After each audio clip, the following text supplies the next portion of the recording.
This is an audio commentary for the 2018 album CALLOUS by Little Red Kings. My name's Jason, and I was the vocalist and one of two guitarists on the album, and we recorded it here in-house at Goat Pen Studios. Back in 2018 we had John Pallister on keys. He left around 2 years after this, and that's when Craig Stevenson joined the lineup. So that's worth bearing in mind as I'm talking about the keys through the commentary. It is a big 17-track album, so we better get on with it. Let's do it. This is Prelude. Prelude. Live, it's a short piece of music that forms the intro to Said to Me, which is the second track on the album.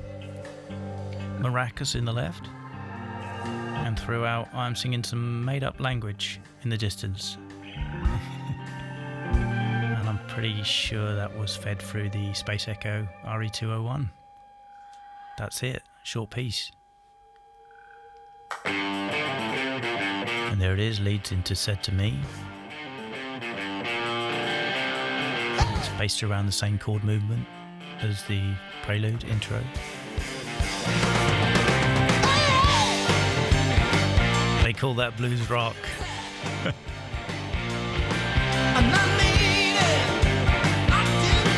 Great groove.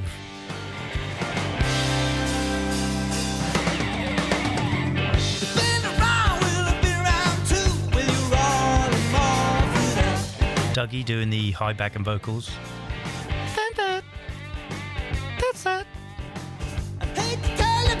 That kind of thing.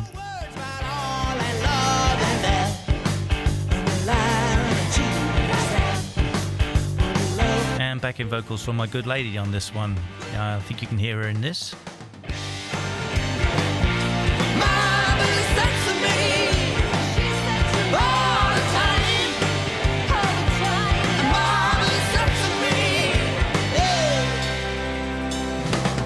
She's been a singer for a lot of years, and most recently a rock singer.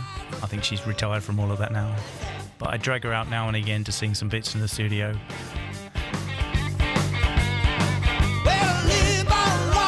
That's Dougie, not her. Although he sounds like a lady.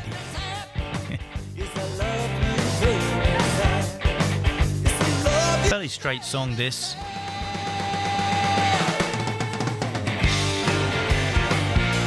Great drums from Harry.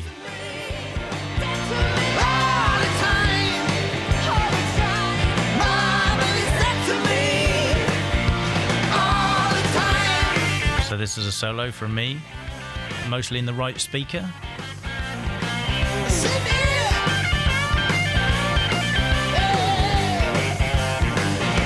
Now Dougie in the left. Dougie sensibly went for kind of 2-3 note piece here, and I love it.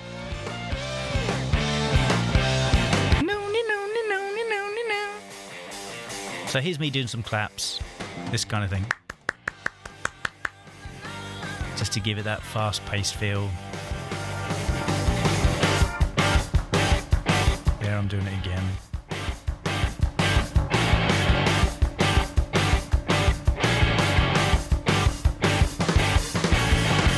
There's a video to this song on YouTube where we hired 5 mobility scooters and took a day out around Great Yarmouth, which was loads of fun. Cold, but loads of fun. So check that out, Said to Me.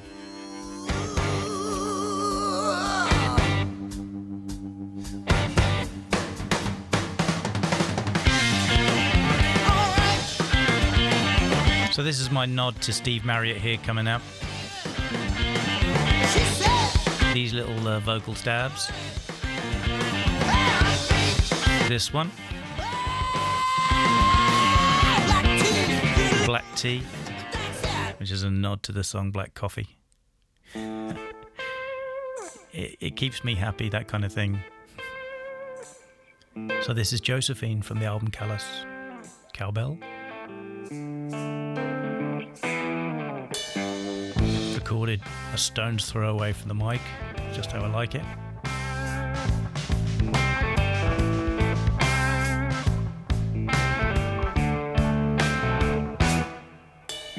Horribly loud ride cymbal there. Who engineered this? Pretty much this whole album is Dougie's guitar in the left and mine is mostly in the right. Pretty much, yeah, pretty much every song. So, that guitar in the left, that's Doug.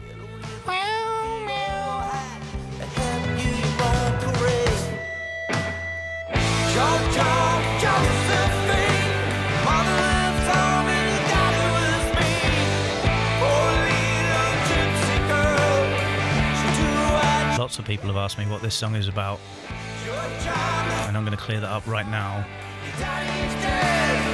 I can't accurately remember, so sorry about that. I've got an idea.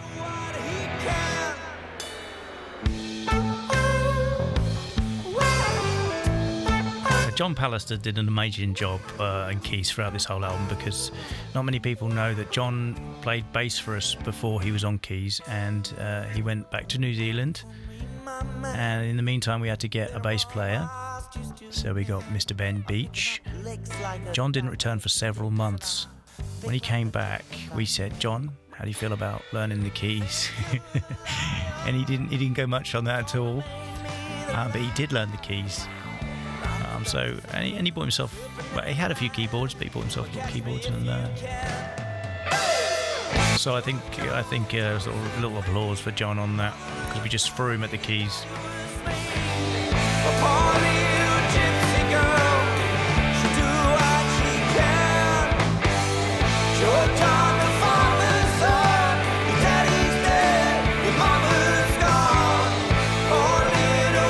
Great, huge, crunchy guitars. Back then I would have still been using a Marshall as I am now, and as I was before, and probably always will, possibly, who knows. I think Dougie had a Hayden amp back then, and we would have mic'd these close and then room mics and just blended them together, but these sound pretty close. Dougie Solo.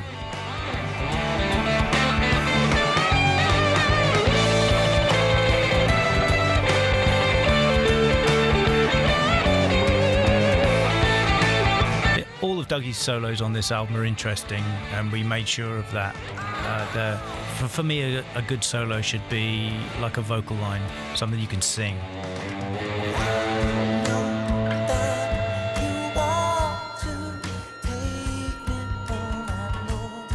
So this breakdown,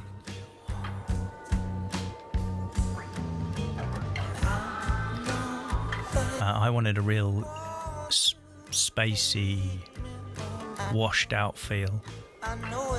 So again, our trusty Space Echo RE201. We used it a lot on this album.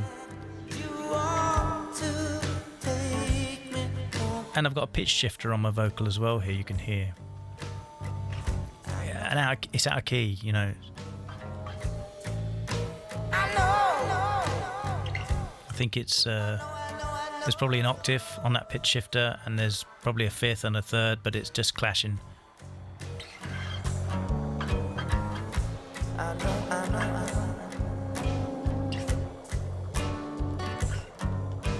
And an acoustic guitar. Dougie's playing an acoustic guitar in this bit. The only time on this album that you can hear an acoustic guitar.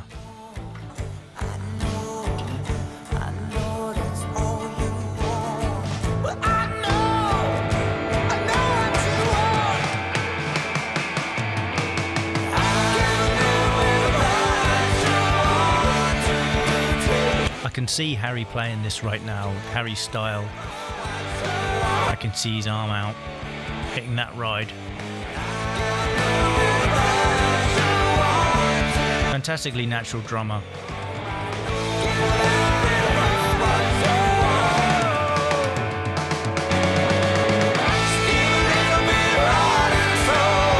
And then because I could, I stuck a solo from me on the end.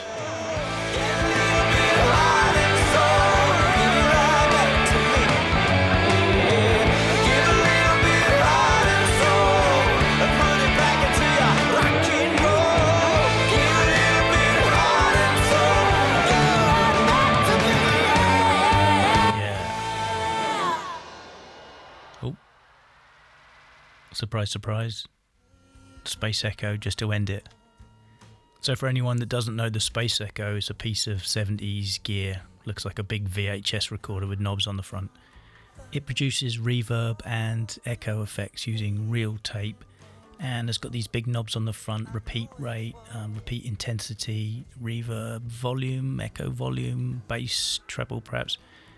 And the fun thing to do is when you feed in the signal is just to play with these, and you can speed up the echo and slow it down so you can get that kind of and all this kind of stuff, which is massively fun to do, and we did use it a fair bit on this album. Blacken.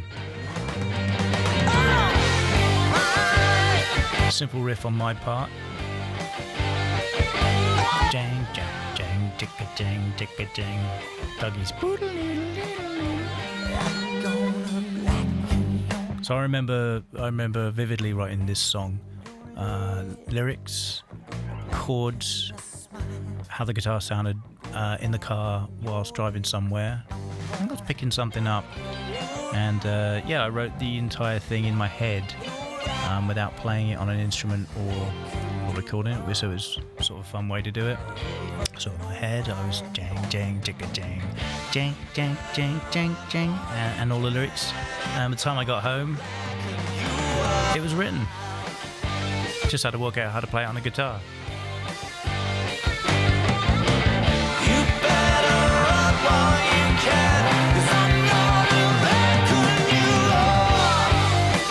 So it's not about beating women, as one person suggested to me once angrily, and they thought it might be a song about that, which it is not, but I guess it is a kind of a revenge song.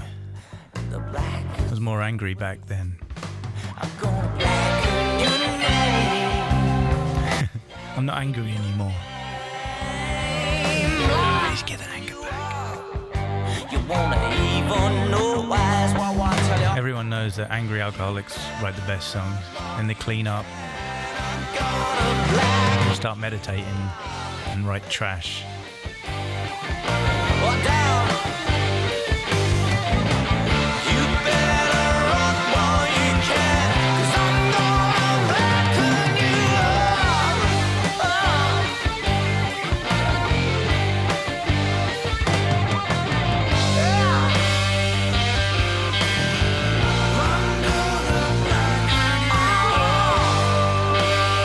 Doug taking the vocal here.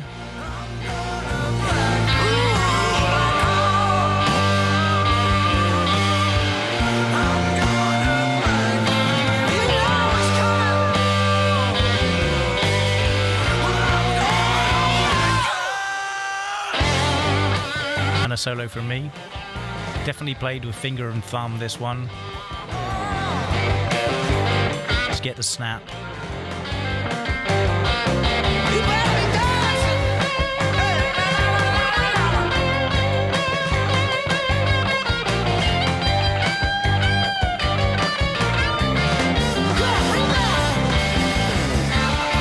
Kind of messy, this whole bit, but it sounds cool.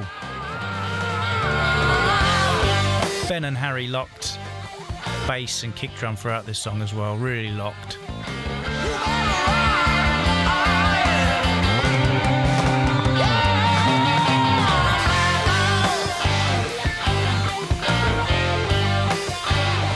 Another breakdown. I was big into breakdowns back then. I still am. Cowbell, and I'm playing a mouth organ. There it is. One note. I think it was a G. Can't remember. That's the full extent of my harp playing. One note.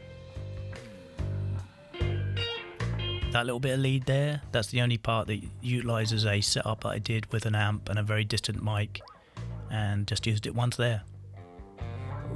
Kind of a lot of work. So here comes the only porn reference on the album. Here it comes. There it is. Black Emmanuel. No one has ever spotted that, even though I do sing it live as well. Apart from maybe that person that thought this song was about beating women.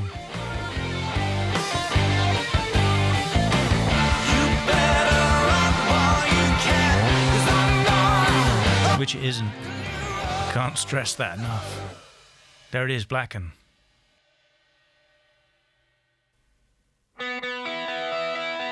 This is No Friend of Mine on the album Callous.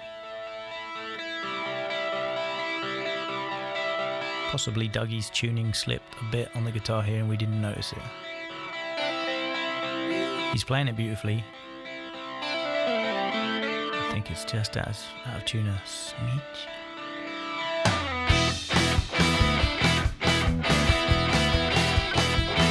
So this whole song is based on Dougie's riff, opening riff there, and chord pattern that he brought to the band. Verse, chorus, breakdown, everything already mapped out. All we had to do was not mess it up.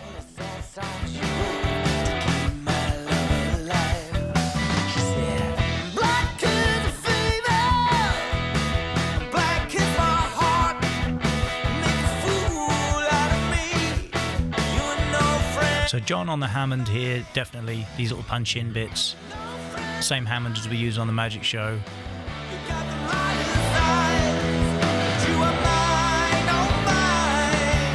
Just so versatile, it's so crunchy and so real sounding. You can do so much to it. You can add a pedal to it afterwards in post, line it back out through an amp. You know, you can record that Hammond and then pass it back out for a Marshall. But it kind of already sounds like it is coming out of a Marshall because it's so in need of a service.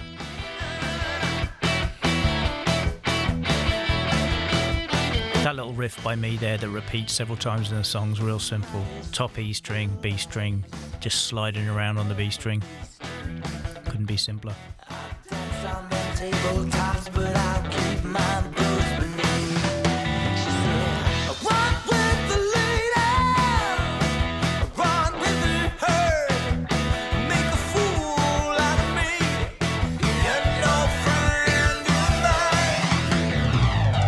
So there's a phaser on the whole track there. Well, not a phaser, I think it's a chorus effect.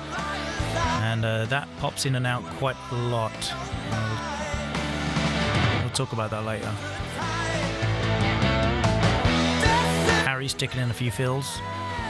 If he could put a fill in, he would put a fill in.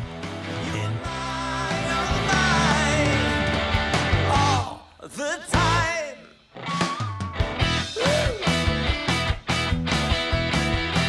One of those cool songs where I think you back the gain off the guitars and it just gets filthier. So, I mean, we backed it off a bit. I think we could have gone further, but yeah, Dougie's guitar is just on the edge sometimes.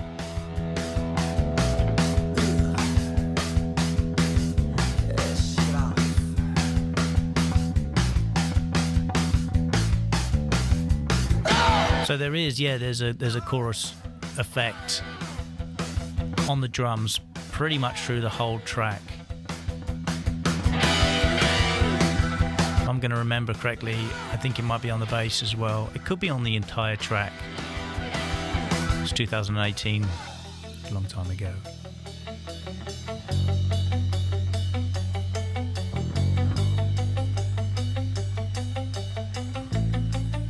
Dougie's run-up part, again, that came with the song when you brought it.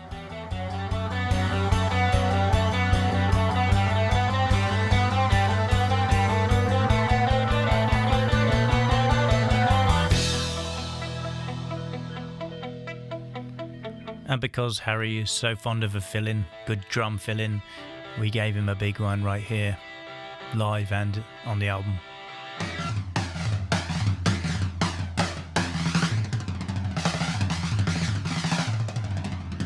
So there you can really hear we've got the chorus effect, phaser effect if you like, on the drums.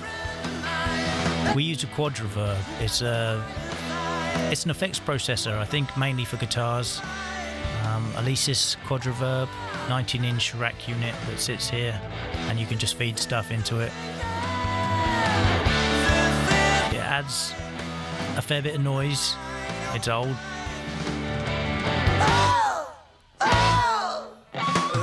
And it's probably worth 20 quid. I don't know. And you could probably do it a lot easier in the box with a piece of software, but that's what I used on that. There it is. Quadriverb. Ulysses Quadriverb.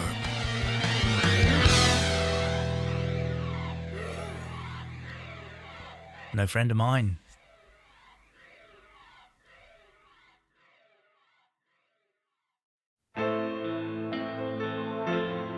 Chaperone on the album Callous. Now, as we said, we had John Palestron keys back then, and he's playing my studio piano, which we've always used, but it was out of tune when we recorded this part, and it slipped through. So I've since had it tuned a number of times, and the piano is now stable.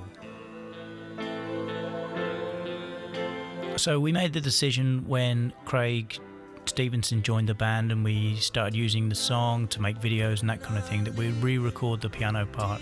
So the version that you can hear on the video on YouTube is Craig playing piano, and this version is John, and the two piano parts are completely different.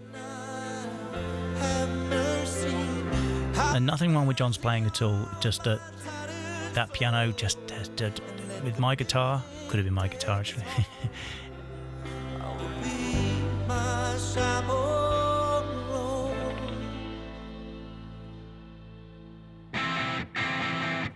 So as I said, there is a video for this song, and it's basically us driving around in my partner's 1971 Cortina. So check that video out. Check the car out. So before I had Goat Pen Studios, we used to rent a building as the band. It was damp, it was cold, it was kind of cool. And we were in there one day, Dougie and I, and we were playing some guitars and trying to write some songs, and I came up with the intro that you just heard on guitar, and kind of a soft doom doom doom, and then Dougie came up with the chord structure over top, jededeng, jededeng, jededeng, and that was it. We instantly loved it, and the song just fell out immediately.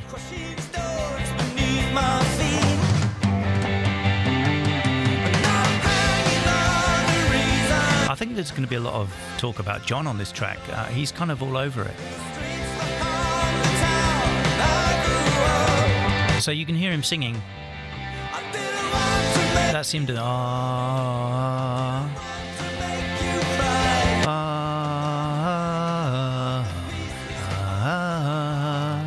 big guy, very low voice, and it's a cool, really cool melody line he came up with there, and we don't do that anymore. When he left, it left with him, but we do like to sing now and again. Dougie will, at a gig, maybe he might look over at me and he might sing, "My name's John, I'm on this song." So if you ever hear Doug singing that, that's why he's singing, "My name's John, I'm on this song."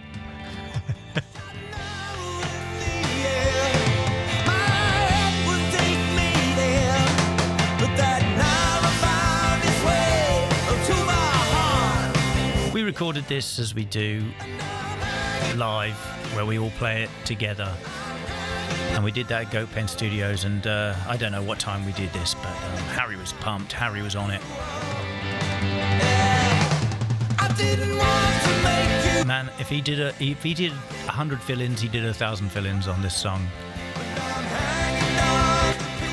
And so much so that when we listened to it back, there was just a lot of fill-ins, and we chose which take we liked, and the one that we liked, we felt a couple of fill-ins just weren't working, so we went back and we just dropped in some alternative little bits of bass and guitar over those fill-ins just to gel with them.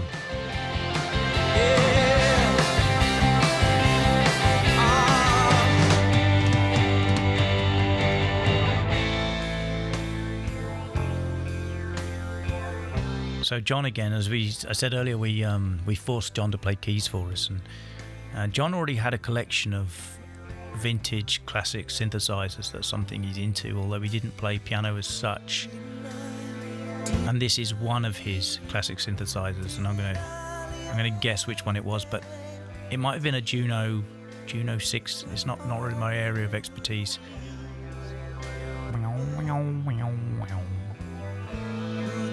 Of course, that's something else we don't do live anymore.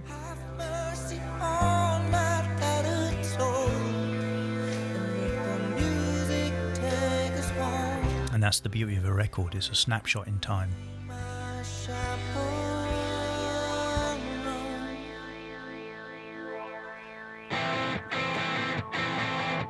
I think this has been a very popular song for us, and I think a lot of that comes down to the beat, the tempo, and the pulse of that.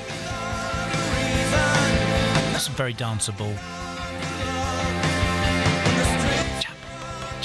It's just the right feel, isn't it? There's Harry on drums again.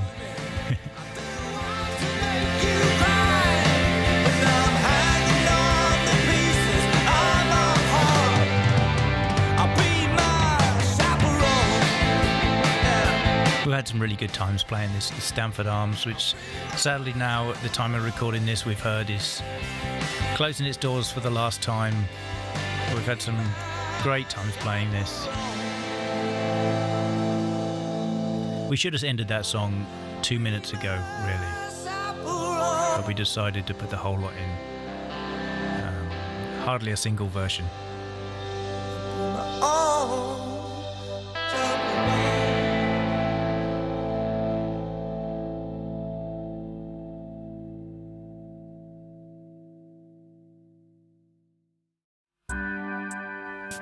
Meth Mouth Blues on the album Callous.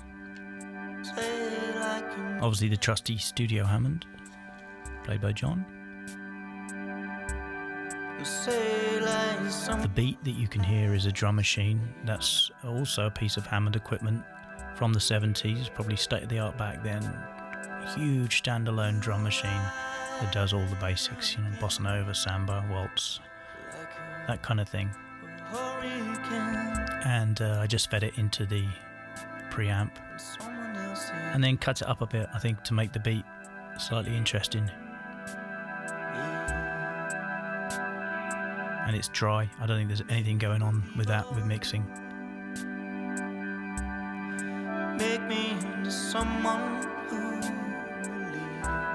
This song has had so many incarnations, so many different rhythms and time patterns, and different musicians, 2 different drummers now we played this with, and acoustic, electric, duos, trios. How'd you say 4 people? Quartet? Foursome?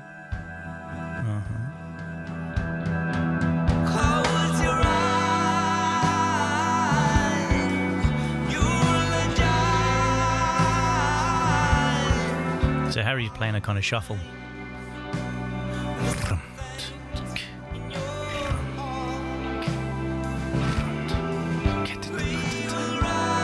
That kind of deal, which he was very good at.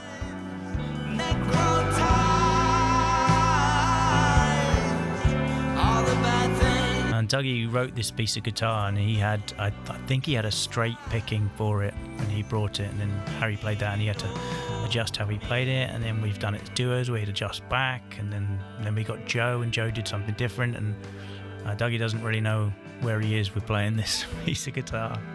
And then same with the vocal that I do over top. It's got that undulating roll sometimes, and in some versions we've done in the past have been more straight.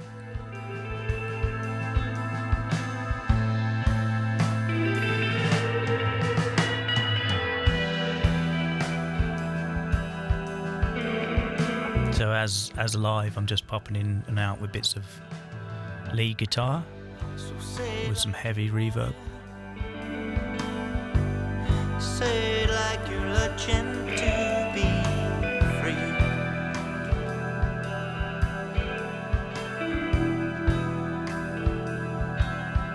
I listen to these songs, which I haven't listened to for a long time, at least a day.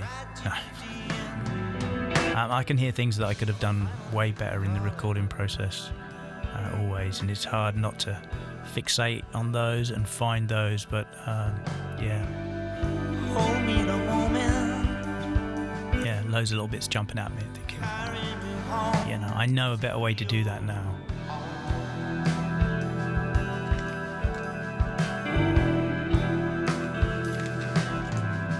But that is recording. It's an endless learning curve. And every time I record, I think I learn something new.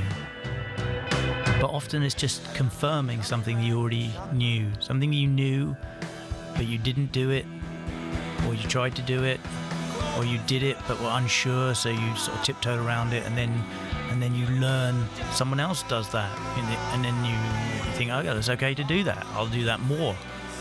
So it's just having that confidence to record in a way that sounds good to you, so just do it.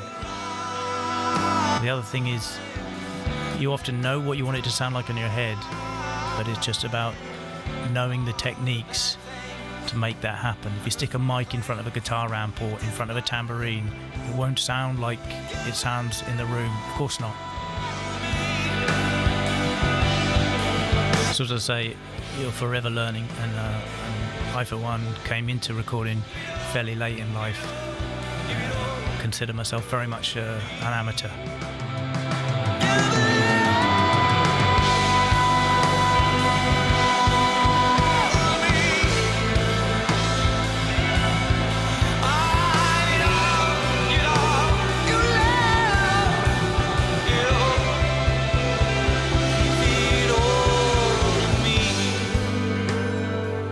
These little woo, woo, woo. I think I could have made more of those. Did a couple earlier. I think they were just something I did whilst recording the vocal tape. And I decided to whistle at the end of the vocal take as well. And again, that's just having the confidence to experiment, make a fool of yourself when it doesn't work, and be applauded when it does. I'm still waiting for the applauding bit. Prize of a Life on the album Callous by Little Red Kings.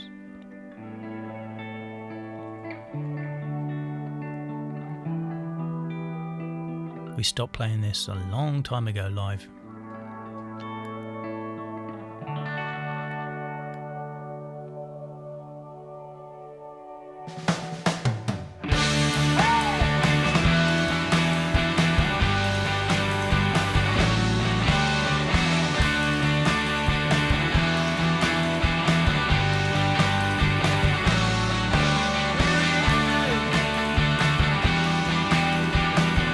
This, I thought, ooh, this is quite Coldplay.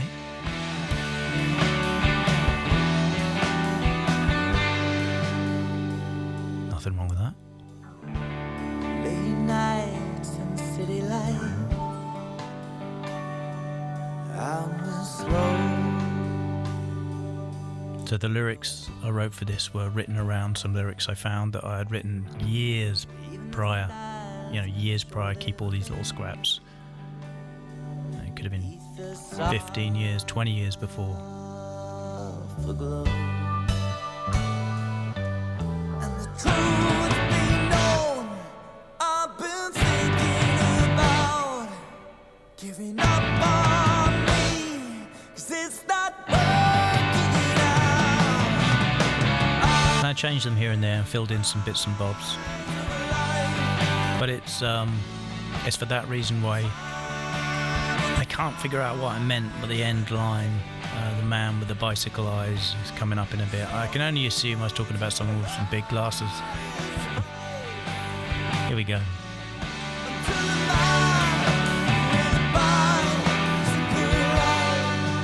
Do you think so? Do you think that's what that meant? If you kind of like big glasses, like two big bicycle wheels. In the man. This song, the tuning of this is D-A-D-G-B-E, so it's just a drop D to D.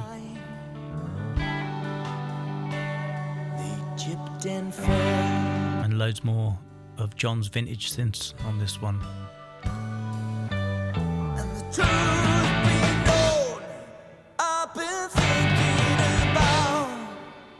giving up on me, 'cause it's not worth. So the album is massive, 17 tracks, and I think the reason for that is we had all these songs, we hadn't got together to record them, and we were going to cherry pick and see which ones we were going to record, and I think I'd said let's just record everything, and then we spoke about producing them and cutting them and arranging them, and I said let's just play them how we do live and play everything. And I thought I didn't think we were ever going to record again. I kind of was getting maybe a bit fed up with it all, as you do in a band periodically. Swings and roundabouts, highs and lows, snakes and ladders, chalk and cheese, Bill and Ben. Not sure where I'm going now. Yeah, so we recorded everything as it is. That's why it's such a massive, big, bloated album. Could have been a double album, but we just did it because I wanted it all down and gone.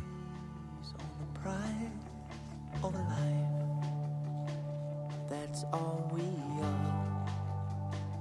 But it invigorated us, and we gained some more fans through it, and here we still are. Price of a life, Chalk and cheese, Bill and Ben, that's all we Terry and June.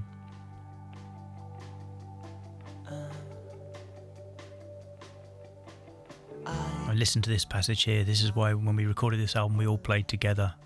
How quiet we're going here. So if we'd have done this separately, you know, who's to say? I mean, we're looking at each other directly here in the faces. And I remember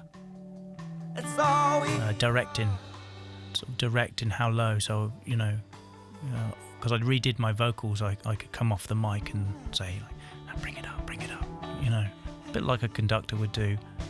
So I'd sort of be, waving my hand up for Harry here, and come on, up we go.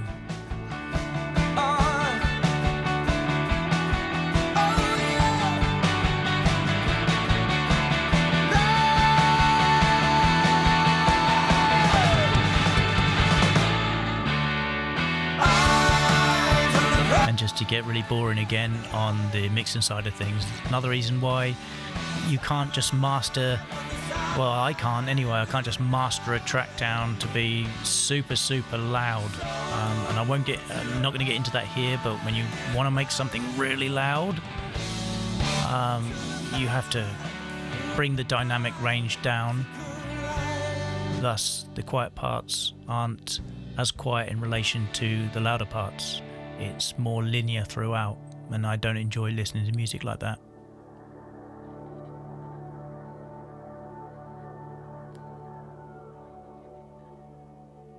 And that's me whispering something on a megaphone, a child's megaphone that I bought from Boots.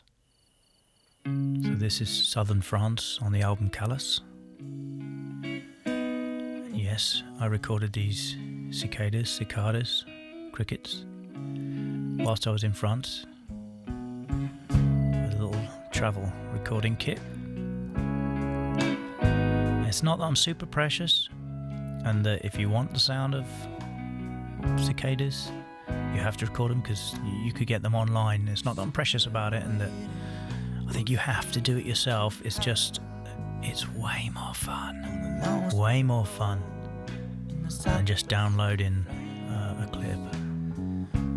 Paper brown smile and rice paper heart. So as I said, I was in France, and it was for quite a while, and I wrote this song about some of the people that I saw there. Just observed a few people, and the kind of slow way of life they had, in a good way and also in a bad way. That's all I know. He's got this reason to be. Summer in the border, or a slip road going south. So this verse, Perched on a plastic chair. while we're there, we drove over to Spain. She hides in this sunny shade. And we saw a lot of women sitting on the side of the road in deck chairs, sun parasols, just on the side of the road, and I quickly realised that they were prostitutes. And they had these little bags hanging in the trees, the cotton bags, which, I don't know, they seem to be putting something, perhaps they put their money in there and the other girls watched them for them, I don't know. But there is essentially, mainly truckers were stopping for them. But I'd never seen anything like that. So it kind of stuck in my head, and yeah, kind of a sad sight mostly.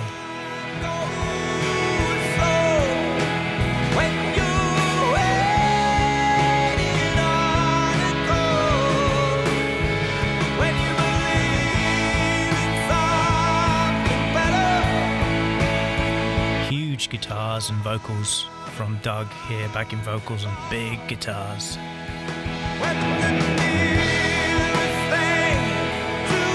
He's a singing Pat Smear from Suffolk.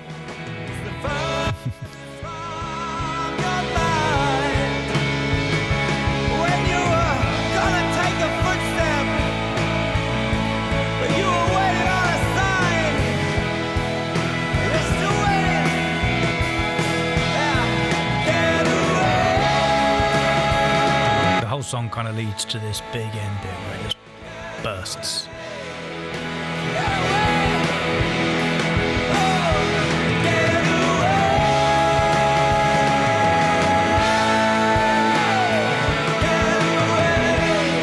I think these last few lines as well, I think they're some of my favourite lines that I've written.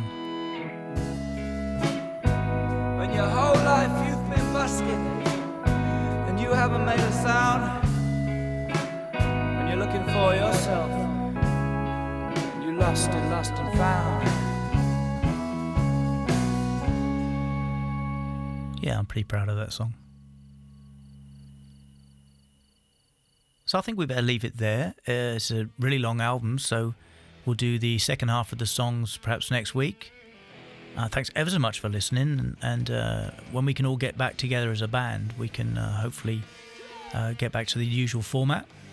So thanks very much. See you soon.